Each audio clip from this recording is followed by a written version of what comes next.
This is how to do a cross test to set the camera offset relative to the spindle. Manually move the spindle into position where you want to do the cross test.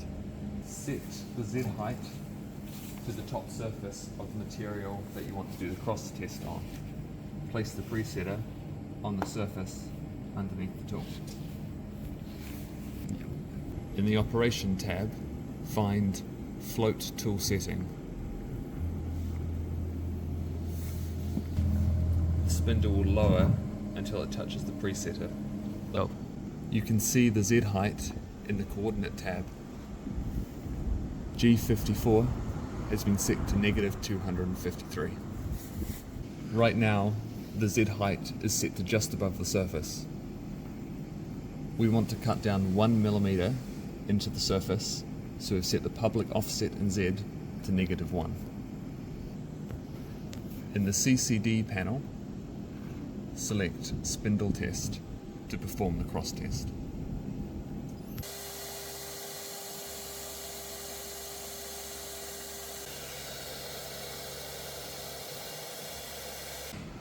Manually move the spindle until the camera is positioned directly above the cross and aligned to the center.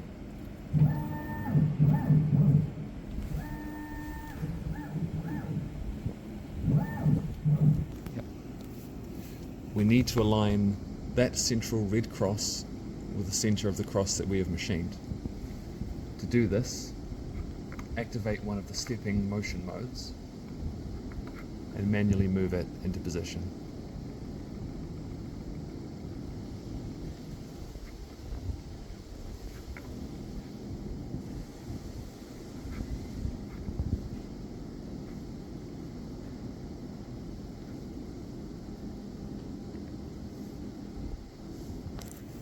Then press Calculate the offset,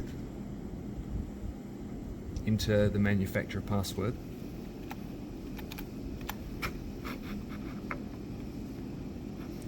and the offsets will be automatically calculated.